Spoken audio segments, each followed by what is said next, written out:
Okay, looks like we are live. We're going to be talking a little bit today about what's called conflation, but typically, it's been a while since I stream, and I put things out when I either feel the spirit move or I've finished my studying for a specific topic. I'm going to be working on the Millennium. I'm still working on the Millennium. It's a huge topic, and we're going to be going through what it actually means, what we might be doing, what the Millennium might look like. So I'm still putting that together. But I love talking about the Bible, prophecy. And so if you have any questions, comments, certainly shoot me a question, comment, text me. Um, but I was listening to a video on prophecy, and they were just kind of talking about it. I think what was it, prophecy live or something, or the rapture live or something like that. Some weird topic. I'm like, what the heck? So I wanted to see what they were talking about, and they were talking about the two witnesses, and I think it plays right into the role of what I'm been going to be talking about when we look at the millennium. And so I just kind of felt like I needed to talk a little bit about the topic of what's called conflation. Conflation, you can Google it, look it up, but basically is when you take two ideas and you just kind of conjoin them, they kind of combine the ideas together. And when we look in prophecy, one of the challenges that we have in prophecy is a lot of things get conflated. A lot of things get put together to time periods, to groups of people. Um, and I'm going to look at two specific examples tonight. I'm going to look at the two witnesses, and then I'm going to look at one situation in millennial prophecy. The thing is pretty fascinating. So, the first thing we're going to take a look at is, of course, the two witnesses. Two witnesses, most people that are interested in prophecy are aware of it, familiar with it. It's in Revelation 11. And basically, it talks about that God comes down, they calm down and basically says, I'm going to grant my authority. It's in verse 3. I'm going to grant my authority to my two witnesses, and they'll prophesy for 1,260 days, clothed in sackcloth. And then these are the two olive trees and the two lampstands that stand before the Lord of the earth. And people are, it's just a fun debate. It's a fun in-house kind of debate. Is it two actual witnesses? Is it Elijah? Is it Moses? Is it Enoch? Who are these two? Could it be the church? Could it be the church? Well, let me also suggest that maybe it's both. Maybe the two witnesses are both groups of people. And let me show you why I think it might be both groups of people. So there's two olive trees and two lampstands. So those are two witnesses. So you have two olive trees, which are one witness, and you have two lampstands, which are one witness, because they encompass a group of the two. So we're actually getting four witnesses, but you can think of it kind of like a branching motif. So you get two witnesses and you have lampstands and olive trees. And under the lampstands and olive trees, you have two lampstands and you have two olive trees. But the witnesses are the olive tree and the lampstand. Now, we have some references that we can look at. Now, one of the people that go with, okay, well, before we get into that, let's look at Zechariah 4. So let's look at Zechariah 4, because Zechariah 4 is kind of where we get our ideas from. So in Zechariah 4, we go down and we find that there's an angel, and he rouses Zechariah, and he says, "What do you see?" And I see, behold, a lampstand, all of gold with its bowl on top of it. Now, I want you to notice that it's a lampstand. It's not two lampstands, it's one. It's one lampstand. And it's seven lamps on it, which are seven sprouts belonging to each of the lamps, which are on top of it. And if you go back into Deuteronomy and Numbers, you'll see that God's talking about how to create basically a menorah.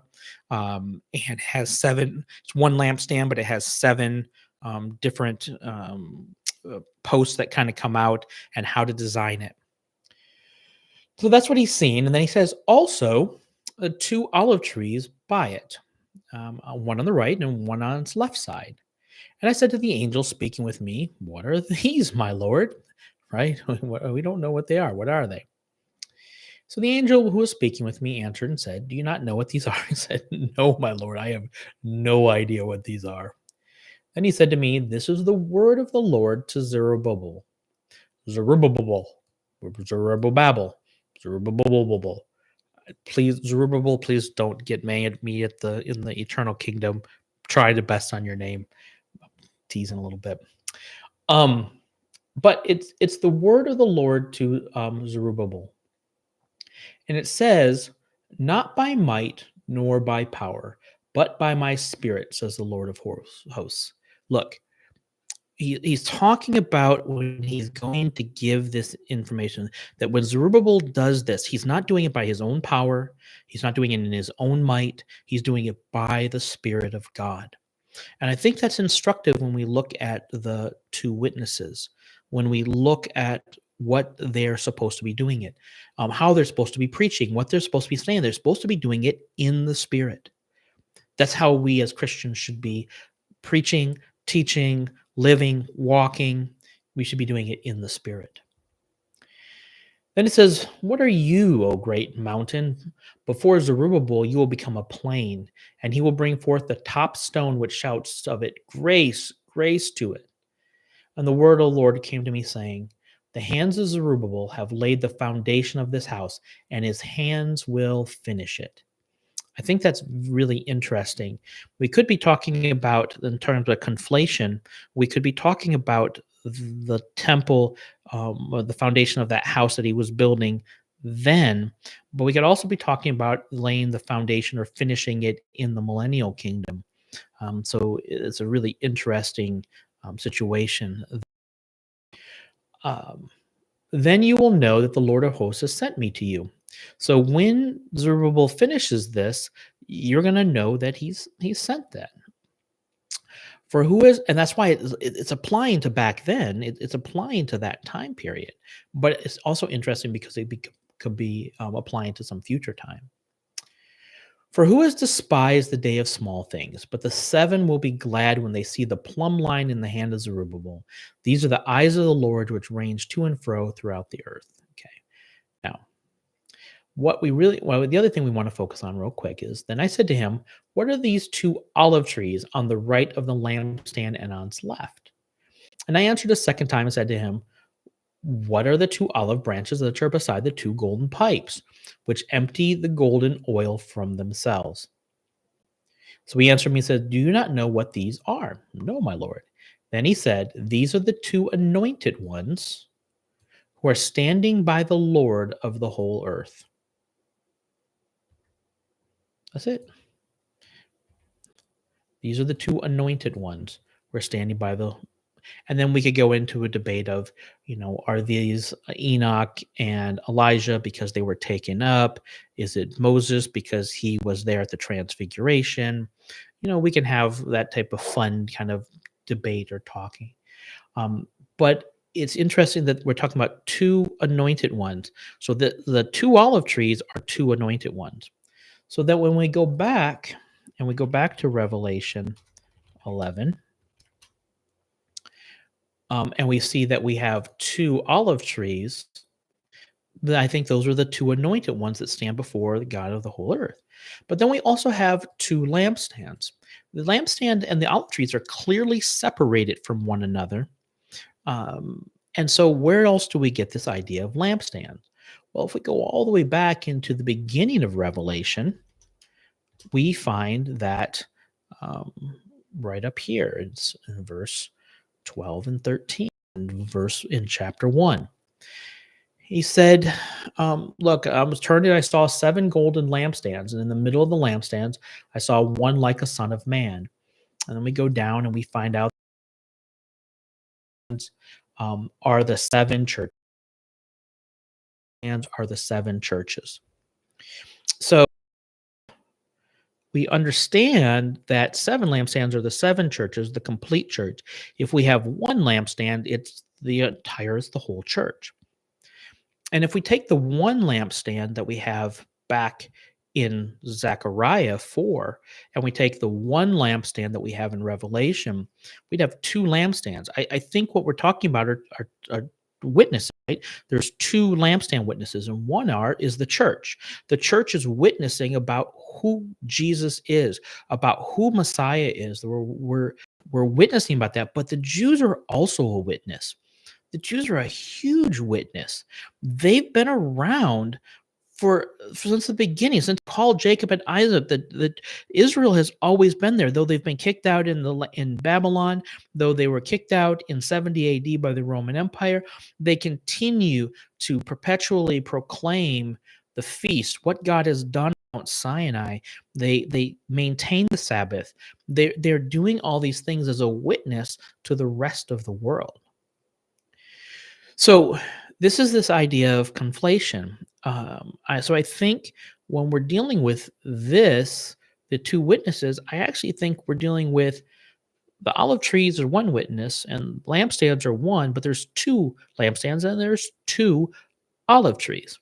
And so I think the church and Israel are the lampstands, and I think that the olive trees are the two anointed ones that stand before the Lord of the whole earth. I actually think we're both right. When people are disagreeing and arguing, I think it's both.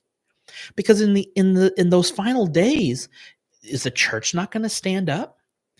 Isn't Israel going to recognize the Messiah and say, "Blessed is he who comes in the name of the Lord"?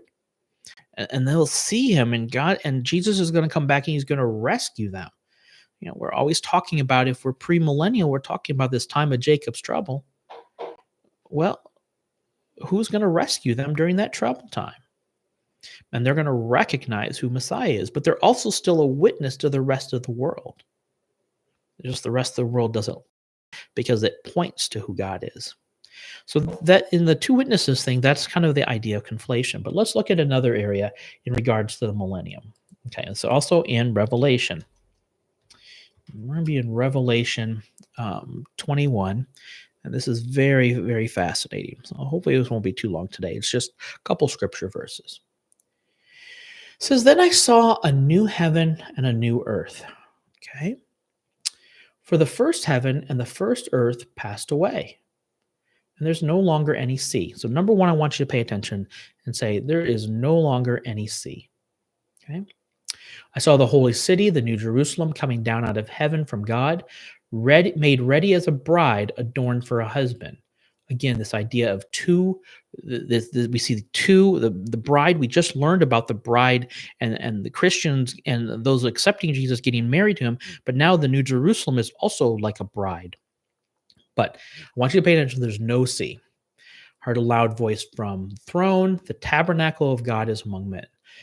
God's going to dwell with men. He will dwell among them, and they shall be his people. He'll wipe away every tear. I want you to also see that there's no longer any death. There will no longer be mourning or crying or pain or anything. So there's no sea. There's no death. Last, I want us to also look at that there's going to be no temple. And this moves into a little bit further down. And we're going to see that there's no temple.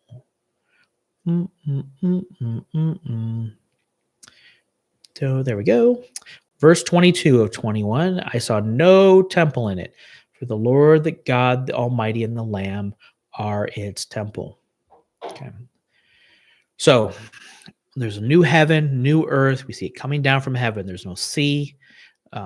There's no death. There's no temple. Now let's turn to Isaiah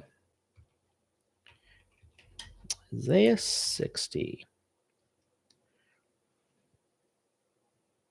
Make sure I have the right one.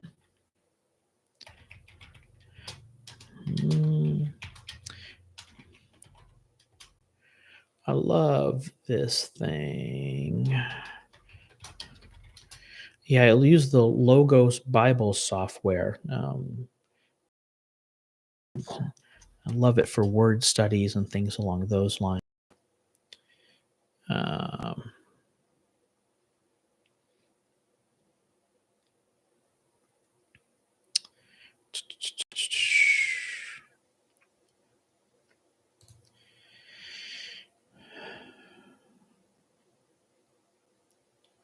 mm, mm, mm, mm, mm.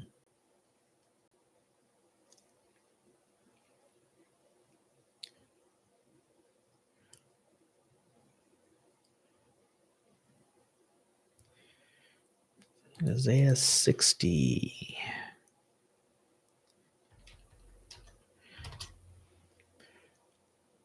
65. Mm, mm, mm. All right.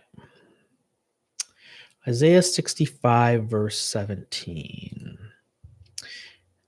For some reason, I was reading in Isaiah 60, and I just gotten there's some really fascinating passages in Isaiah 60. So I had that in my brain. Okay, Isaiah 65:17. Look, behold, I create new heavens and a new earth. The former things will not be remembered or come to mind, but be glad and rejoice forever in what I create. For behold, I create Jerusalem for rejoicing and her people for gladness.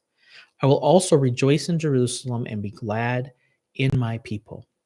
And there will no longer be heard in here the voice of weeping or the sound of crying. Sounds very similar. No longer will it be an infant who lives but a few days, or an old man who does not live out his days. Wait a second. Wait a second. What do you mean? An infant who lives but a few days and an old man who does not live out his days? Wait, that sounds like they're dying. So wait, the youth will die at the age of 100, and the one who does not reach the age of 100 will be thought accursed. So there's death here. But I thought we just had a new heaven and a new earth, right? Behold, I create new heaven and new earth, former things. This is that idea of conflation. So God's putting two things together. He's talking about two things in the new heaven and the new earth. In Revelation, we clearly get an idea of eternal kingdom. But here, we're getting this idea of eternal kingdom, which is part, but then God makes this transition. Prophet makes this transition where there is death. So this idea is also this is applying to the millennial kingdom. Either that or God's just like lying that there's death in the eternal kingdom, and there's no death. Wait, no. The reason that you're seeing it is because there's death in the millennial kingdom, and it's a type of new heaven and new earth. And the beginning part is outlining the new heaven and new earth of what that perfect will be, but he's bringing it also now into the millennial. And it talks about they will build houses and inhabit them. They will plant vineyards and eat the fruit. And so it goes all the way through here that they're going to labor. They're going to bear children for they will not labor in vain or bear children for calamity. So and their descendants with them. So they're going to have children in this time period. Whereas when Jesus talks about that you'll be like the angels in heaven, neither marrying or given in marriage, because we'll be married to God, we'll be married to Christ, that he'll be our bridegroom. But in this situation in Isaiah, what they're talking about is he's talking about the millennial kingdom. They're conflating two ideas of the millennium and eternity there because they're closely paired. A lot of the millennial teachings, we get a conflation of the Israeli, the Jewish moment, but then they also compare and contrast and together with the millennial kingdom. And so teasing these things apart is a huge, huge challenge, which is why it confuses a lot of people.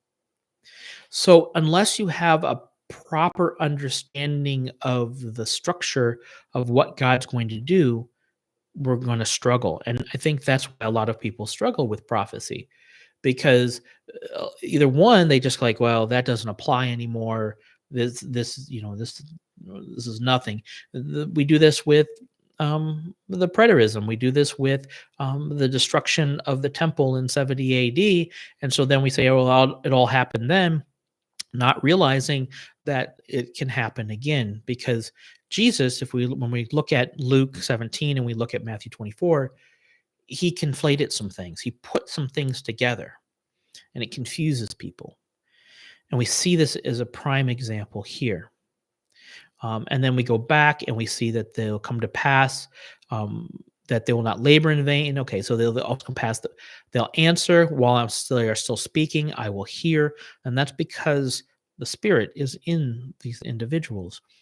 Um, the wolf and the lamb will lie down together. They do not do any evil or harm in my holy mountain. All right. Um, so the question then becomes: is this part 24 and 25 the millennial kingdom or the eternal kingdom, or is it both? And these are the challenges that we have to pull apart and just kind of work through.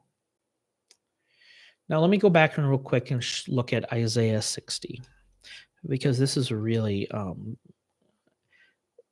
in terms of another area of just challenging conflation. Um, I want to pull out a couple of things. I'm going to talk to it about it more when we do more study on the millennial kingdom, but um, just really read through and digest this. It's super fascinating. Arise, shine, for your light has come, and the glory of the Lord has risen upon you. Wait a second. Who is the glory of the Lord risen upon? Well, we can have you here. This could be Christ, it could be Jesus, or it could be saints. That's kind of the only ones that I talk about that talks about the glory of the Lord. We're going to be glorified. So it could be saints or it could be Jesus. For behold, darkness will cover the earth and deep darkness the peoples. I remember when I talked about outer darkness and I talked about that I think that it's kind of a suburban view. This is kind of where I'm getting that from. That darkness will cover the earth and deep darkness the people. It's going to cover the people. But the Lord will rise upon you and his glory will appear upon you. So it's suggesting that this is actually maybe talking about the peoples. Um, so could this be eternal kingdom? Nations will come to your light and kings to the brightness of your rising. Oh, so I think we're getting an idea of it being Israel here, but it still could be Jesus. It could still be the saints.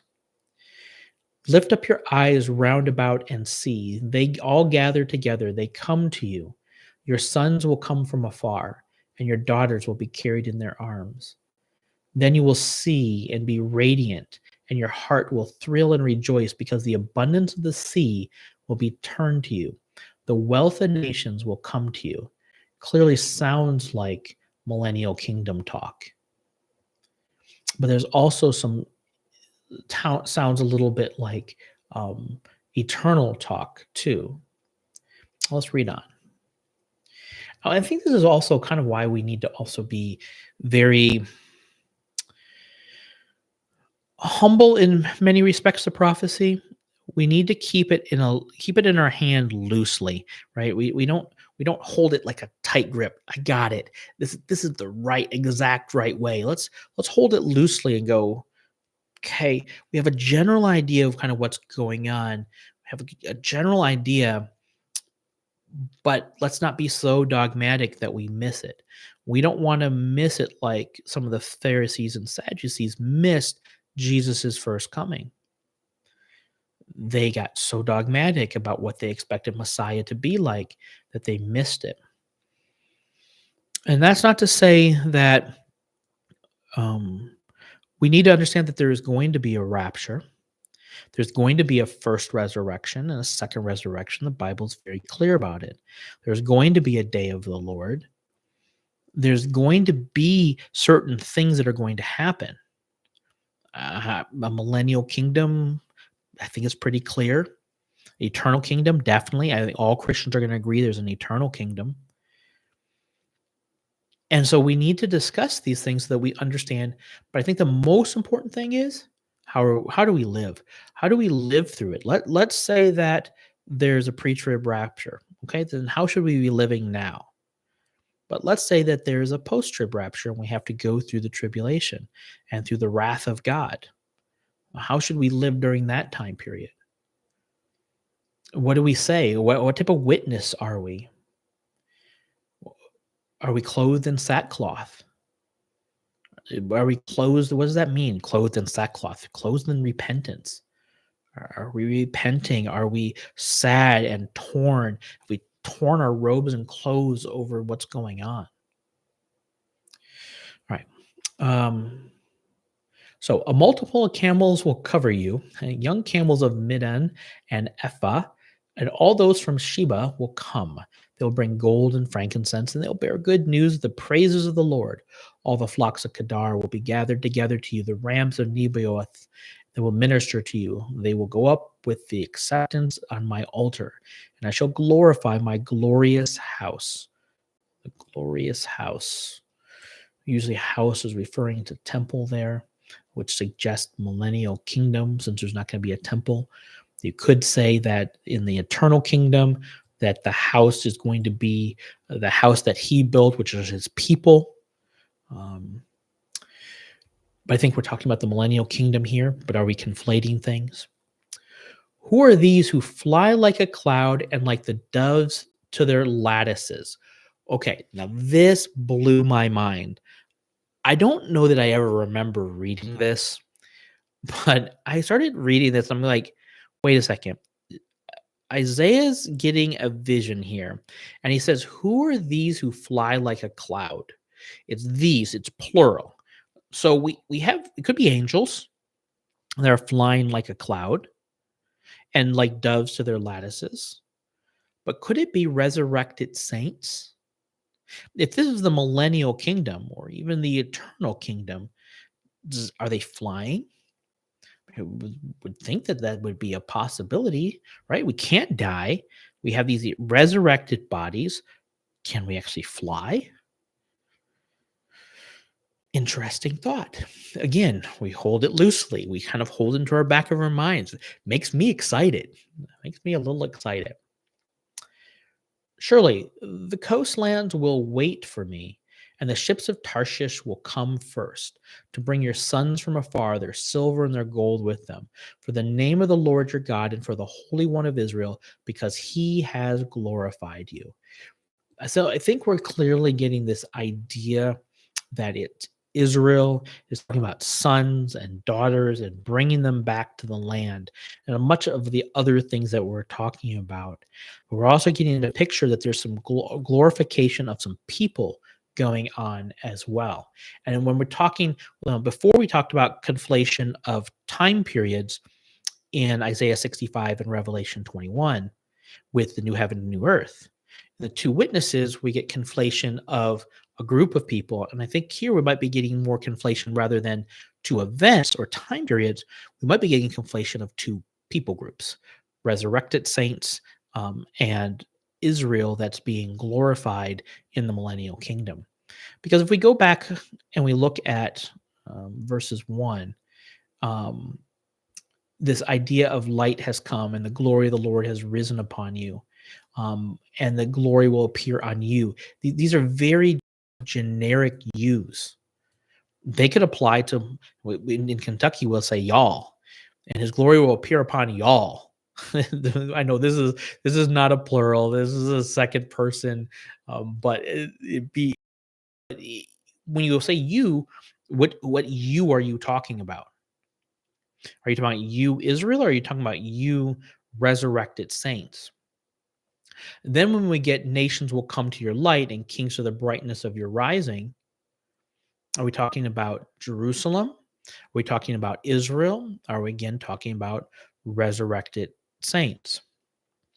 So, but then when we get to sons and daughters, it seems pretty clear that we're talking about Israel. Um, all right, let's go back down here. Foreigners will build up your walls, your kings will minister to you. For my wrath I struck you, and in my favor I've had compassion on you. Again, I think we're talking about Israel there. So conflation, when we talk about some of these challenges, conflation in prophecy, conflation, you can see it as time periods. So we see that very frequently, but we also see conflation in people groups. We see conflation between resurrected saints. We see conflation between two groups: the ultimate Israel, redeemed of Israel, and Israel as a nation. Which is why I think a lot of people in some of the amillennial and postmillennial camp are challenged because they see these things as all applying to the church. When in reality, I think what it's showing is that there's conflation. There's actually two people groups that's being talked about. There's the church, and you're also getting actual national Israel. So we also see conflation. There's this book that I've been wanting to get that I haven't read. It's called The Two Powers in Heaven book. Dr. Michael Heiser recommended it. Just haven't had a chance to read it. But you see this in God the Father, and you see this in God the Son. You see that both individuals are talked about with attributes of God, which is how we've gotten the Trinity. In the Old Testament, they had this two powers view, right? The Holy Spirit wasn't really well delineated at that time, but they kept talking about how there was, like in Daniel 7, someone like the Son of Man comes to the Ancient of Days, or in Psalms where it says, my Lord said to the Lord said to my Lord, come until I make enemies a footstool at your feet. So we get this two ideas of one Lord talking to another Lord, but and they both got or talked about in in terms like God. They were both spoken of as God.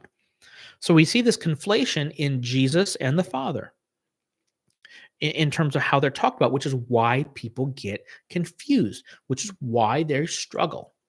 So we get all this conflation language, and we have to be able to tease it out and really try to understand what we're dealing with. And that's why I really am appreciative of the thousands of years. I can't even imagine what it was like at 200 AD trying to understand the book of Revelation, or trying to understand the idea of the Trinity, which they hadn't even really worked out yet. That's why I'm so glad that we live in this time period, because these things have been worked out.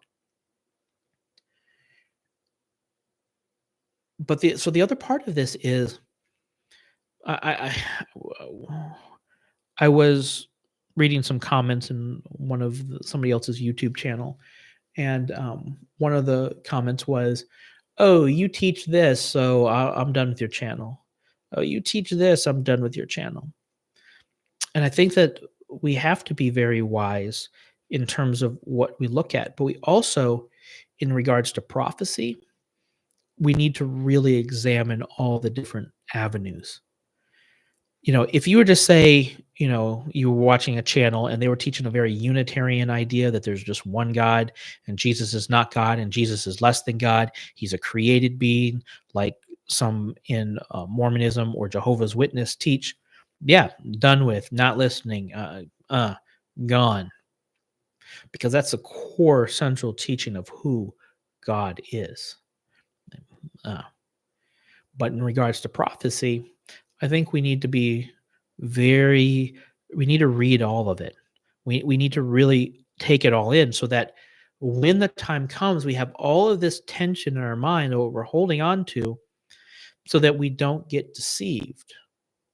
We we know who Christ is, we know who the Father is, we're walking in the Spirit, we're living out the two laws that Christ has outlined of loving God with all your heart, mind, body, and soul.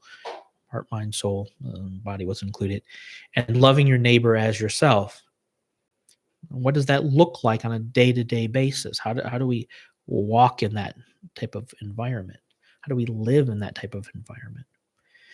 So that when the enemy comes, when this beast that might be rising from the abyss, or when the Antichrist is resurrected or looks like it's resurrected because it had a fatal wound and comes back, that we're not going, "Oh, you must be Messiah."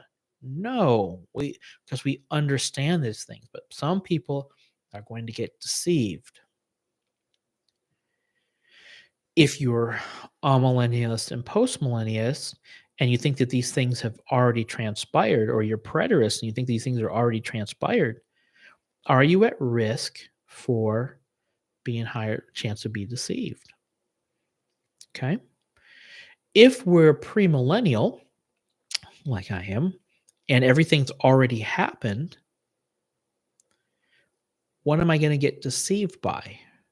I'm getting deceived, or amillennial or postmillennial, then I could be getting deceived by what's going on in this world right now. But hopefully, I'm paying attention to those things. So, anyways, conflation is a challenge. It is shown in the teaching of theology in regards to who God is. We see it in prophecy in regards to events. We see it in prophecy in regards to people, groups. Um, we see it in multiple areas. Um, and we need to be aware and understand. And two witnesses, my opinion is it's going to be both. And then we'll see um, two saints preaching, and then there's going to be two witnesses, the church in Israel. I think it's going to be both in those end times. Anyways, um, yeah, it's pretty short today. Not an hour and a half long, 2 hours. It was just something that I just felt God was putting on my heart that I just needed to get out there. If there's anybody out there that wants to talk or ask a question, yeah, throw it up there. We can talk about other things. Pull it on up. Let me take a look here. I don't think I have anybody else. Nope. All right. Well, people are watching it later. If you are interested or have a comment or want to ask a question, throw it in the comments below. Go to my website, againstallheresy.org. Send me an email. Yeah, I love talking about these things. It's super fascinating. Anyways, peace. Shalom, shalom. God bless. Take care. Oh, someone just popped on. Nope, off. Okay. Sounds good. Talk to y'all later.